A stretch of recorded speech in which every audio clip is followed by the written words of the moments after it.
Hello, everybody. Scott Golden here with the Golden Opportunities Coaching YouTube channel. Welcome to those of you who are new. Welcome back to those of you seasoned veterans of what we do around here. What we do around here is bring about conversations of a psychological, emotional, mental health paradigm. And welcome to August for those of you, well, for everybody.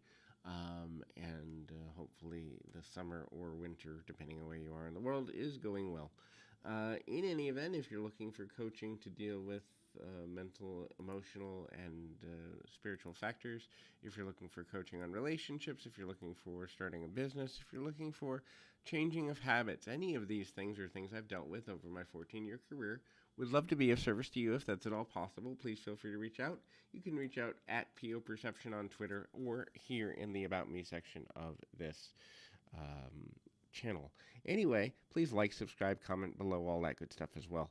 Anyway, so things that cause depression. So the first is isolation. Social isolation is one of the most common things that will cause depression, and a lot of times for people who don't realize that they are dealing with depression, they just think that's the way it is, and also depression is one of those things that can really sneak you. In other words, you think you're fine, and days go by, and then weeks go by, and then months go by, and before you know it, your worldview has changed to a very pessimistic, depressive mindset.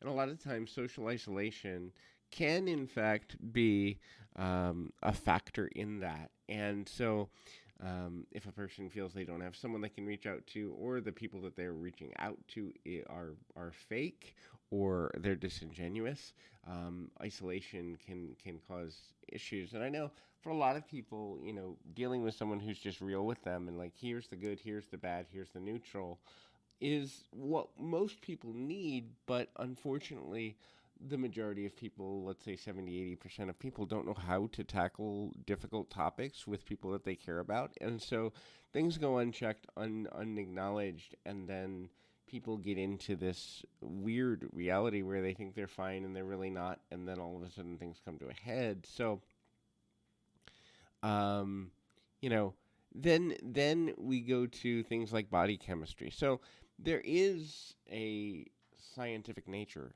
to the process of kind of moving forward in another direction. And so some people, if there's certain nutrients they're lacking, some people, if they have certain health conditions, will have a differing body chemistry than if they were, taking better care of themselves, if their body was functioning at a better level. Now, this is highly overstated in that while it does happen and while it is a real thing, I think the psychological profession has overstated the value of that in a lot of ways, and or the more accurately, the pharmaceutical companies have overstated that in a lot of ways, to the point where a lot of people think that, okay, taking a medication or a series of medications will fix the majority of their problems, and that is just not the case for a vast majority of people. That being said, it doesn't mean I'm saying don't take medication, so please don't misunderstand. What I'm saying is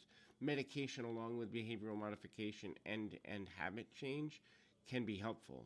And then ultimately, there's there's an interesting thing that goes forward in that. There's value in that, and finding a multifaceted, both dietary, sleep change, behavioral change, and some medication in cases if they're needed, ultimately is where the reality of recovery often is. Not always is, often is. And so every person is different, every situation is different. The next thing is breakup. And so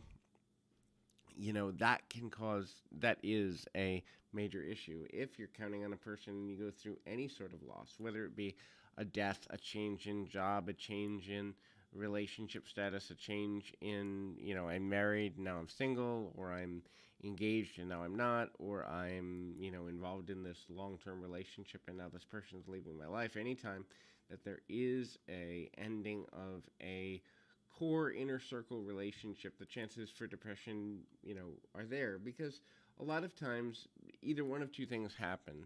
The first thing is a person doesn't see it coming, and then all of a sudden they're shocked by the change, or they see it coming but they're in denial and they think they've got no pun intended, but mischief managed, and then it hits and they're not ready. Either way, there are issues there that are not healthy. They're not good. Um, that's I mean that's just kind of the way that things are, and ultimately, uh, that's one of the things that we got to look at. And I will be right back because I got to grab a phone call. Then we've got things like seasonal affect disorder or SAD, which actually that just the level of sunlight and the level of freedom to enjoy things outside um, ultimately lead to challenges as it relates to kind of going forward. Uh, and, uh, you know, that can have a lot of effect. And so a lot of times when people aren't getting outside, they're lacking nutrients, but also they're lacking variety. And so if a person is doing the same thing repeatedly, if a person is going through the motions and not really getting what they want out of life, then that can cause depression, anxiety, and all sorts of other unfriendly side effects, for lack of a better term. The next is if you've been through a trauma. Obviously, trauma is there. Unexpected events that we're not prepared for can be a key trigger for depression. And so that can be anything from a breakup to a natural disaster to an unexpected illness to a death in the family or a death of a close friend. Any trauma can send a person back into depression.